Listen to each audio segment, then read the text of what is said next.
Bismillah, Assalamualaikum warahmatullahi wabarakatuh. Selamat pagi, salam sejahtera bagi kita semua. Sebelumnya kami ucapkan terima kasih atas kesempatan yang telah diberikan kepada kami. Kami dari kelompok 1, kelas AK3, akan memaparkan hasil diskusi kami mengenai materi pelaporan dalam audit manajemen. Nah, sebelum membahas materi lebih dalam, izinkan saya memperkenalkan anggota kelompok kami. Ini yang pertama, ada Anissa dengan stambuk C301-19001. Kemudian yang kedua yaitu saya sendiri dengan stambuk C301-19003. Dan yang ketiga ada Yopi Lovers dengan stambuk C301-19021. Ya, adapun subpokok pembahasan yang akan kami bahas di sini itu ada 3 pokok pembahasan. Yang pertama mengenai kertas kerja audit, yang kedua mengenai program kerja audit, dan yang ketiga atau yang terakhir mengenai materi pelaporan. Nah, sebelum itu kita harus tahu dulu apa itu kertas kerja audit. Nah, kertas kerja audit adalah bentuk catatan yang dibuat sekaligus data yang dikumpulkan oleh auditor secara sistematis saat melakukan tugas auditnya. Jadi, kertas kerja audit yang dibuat itu sebaiknya merefleksikan langkah yang ditempuh, pengujian yang dilakukan, informasi yang diperoleh, serta kesimpulan hasil audit. Jadi, intinya kertas kerja audit ini harus mencerminkan langkah kerja, pengujian, informasi, dan juga hasil. Nah, kertas kerja audit ini merupakan kewajiban yang harus dibuat oleh seorang auditor karena memiliki banyak sekali manfaat. Ini ada beberapa manfaat dalam penyusunan kertas kerja audit.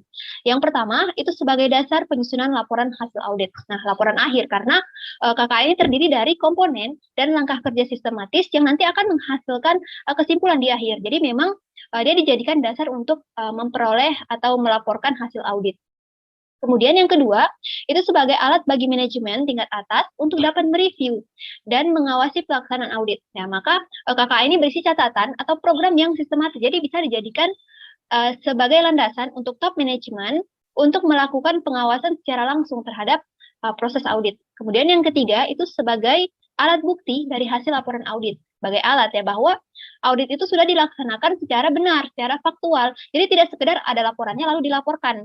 Nah, jadi memang ada pembuktian karena nanti ada rekomendasi, temuan hasil yang detail yang akan dijadikan saran untuk perbaikan. Kemudian yang keempat, manfaat yang keempat, itu sebagai referensi dalam penyajian data. Nah, referensi perbaikan ya, karena memang tujuannya audit manajemen itu untuk melakukan perbaikan. Nah, kemudian yang kelima atau yang terakhir, sebagai pedoman tugas audit berikutnya. Ini bisa dijadikan referensi audit tahun lalu misalnya. Audit tahun lalu pada departemen yang diperbaiki, bagian produksi misalkan, untuk mencari sumber daya. Nah, setelah berjalannya audit, oh ternyata lebih efisien, semakin efisien. Nah, sehingga ini bisa dijadikan patokan untuk audit selanjutnya. Nah, selanjutnya materi mengenai bentuk dan isi kertas kerja audit. Nah, dalam penyusunan kertas kerja audit ini ada beberapa tahapan yang harus dilalui. Nah, secara lebih rinci, bentuk kertas kerja audit itu pada audit manajemen. Yang pertama ada halaman depan atau cover. Nah, ini dituliskan objek audit, nama perusahaan atau unit yang diaudit. Kemudian juga dituliskan program atau aktivitas yang diaudit serta periode pada saat kertas kerja itu diaudit. Nah, pada halaman pertama, kertas kerja audit itu berisi daftar isi. Selanjutnya, daftar simbol audit, tembusan surat tugas, program kerja audit, serta kelompok-kelompok kertas kerja. Nah, adapun tahapan dalam penyusunan kertas kerja audit atau isi dari kertas kerja audit itu yang pertama ada audit pendahuluan. Nah, di mana audit pendahuluan ini berisi program kerja audit pendahuluan serta hasil audit pendahuluan. Nah, seperti informasi umum tentang program atau aktivitas yang diaudit, penelaan berbagai peraturan dan kebijakan yang berkaitan dengan program atau aktivitas yang diaudit, serta ikhtisar hasil temuan audit pendahuluan. Nah, itu merupakan isi dari audit pendahuluan. Nah, setelah dari audit pendahuluan, kemudian melakukan review dan uji pengendalian manajemen. Nah, di mana isinya ini hampir sama dengan audit pendahuluan. Di sini juga berisi program kerja audit, tapi di sini atas review dan pengujian pengendalian. Nah, ini termasuk internal control questionnaire yang digunakan itu seperti apa.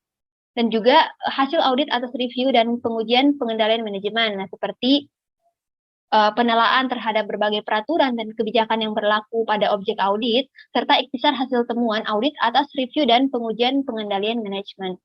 Nah, kemudian setelah dilakukan review dan uji pengendalian manajemen, kemudian masuk ke audit lanjutan, di mana audit lanjutan ini juga berisi program kerja dan hasil audit, tapi lebih ke pengembangan temuan, dan juga daftar temuan dan rekomendasi. Nah, itu di audit lanjutan.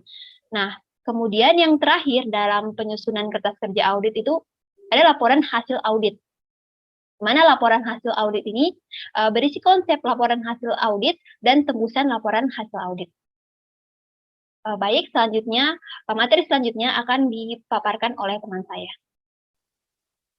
Oke, baiklah. Di sini saya akan melanjutkan materi yang sudah dijelaskan oleh rekan saya sebelumnya. Di sini saya akan menjelaskan materi pada sub pokok pembahasan kedua tentang program kerja audit.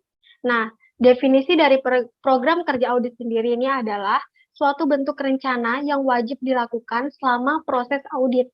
Program kerja audit ini didasarkan atas tujuan dan sasaran yang ditetapkan, serta informasi yang ada terkait program atau aktivitas yang akan diaudit. Nah, dalam program kerja audit sendiri ini ada beberapa tahapan. Tahapan pertama itu program kerja audit pendahuluan, program tahapan pengujian dan review atas pengendalian manajemen, dan yang ketiga itu tahap audit lanjutan.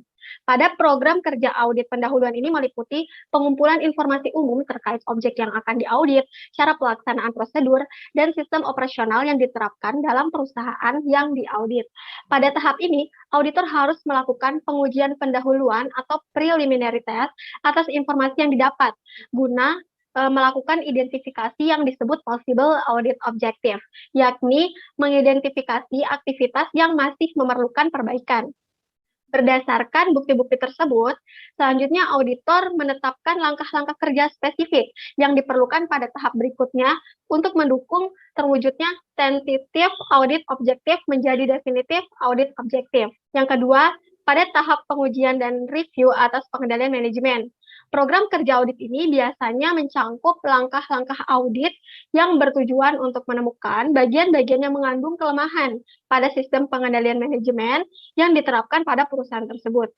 Langkah kerja pada tahap ini mengharuskan auditor untuk tidak hanya menggali informasi tentang kendala SPM yang diterapkan, tetapi juga harus mengumpulkan bukti-bukti yang dibutuhkan dalam merumuskan tujuan audit sementara menjadi tujuan audit sesungguhnya, definitive audit objective. Dan tahap terakhir itu tahap audit lanjutan. Pada tahap audit lanjutan ini, program kerja pada tahap ini tuh mencakup langkah-langkah terperinci untuk mendapatkan bukti yang cukup, material, dan relevan sebagai bukti pendukung dari temuan-temuan yang menjadi dasar rekomendasi. Untuk materi selanjutnya akan dijelaskan oleh rekan saya. Baiklah, saya akan melanjutkan materi dari teman saya sebelumnya. Saya akan membawakan materi ketiga, yaitu tentang pelaporan. Terdapat dua cara dalam hal penyajian laporan. Yang pertama itu penyajian laporan mengikuti arus informasi. Cara ini dilakukan dengan cara auditor menyajikan hasil auditnya dalam laporan berdasarkan informasi yang diperoleh sesuai dengan tahapan-tahapan audit yang dilakukan. Adapun tahapan-tahapan audit, yang pertama, pengumpulan informasi latar belakang pada tahap audit pendahuluan. Yang kedua, menetapkan tujuan audit yang sesungguhnya berdasarkan hasil review dan pengujian terhadap sistem pengendalian manajemen. Yang ketiga, pengumpulan bukti-bukti audit dan pengembangan temuan yang berkaitan dengan tujuan audit pada tahap audit lanjutan. Yang keempat, menarik kesimpulan berdasarkan temuan audit yang berhasil ditemukan. Yang kelima, merumuskan rekomendasi. Yang keenam, menyatakan ruang lingkup audit yang telah dilakukan. Yang kedua, penyajian laporan yang menitikberatkan pada kepentingan pengguna. Penyajian dengan cara ini menitikberatkan pada kepentingan para pengguna laporan hasil audit. Umumnya, para pengguna laporan lebih berkepentingan terhadap temuan auditnya daripada bagaimana auditor melakukan audit. Adapun format penyajian laporan, yang pertama, informasi latar belakang, yang kedua, kesimpulan audit, disertai dengan bukti-bukti yang cukup untuk mendukung kesimpulan audit. Yang ketiga, rumusan rekomendasi. Yang keempat, ruang lingkup audit.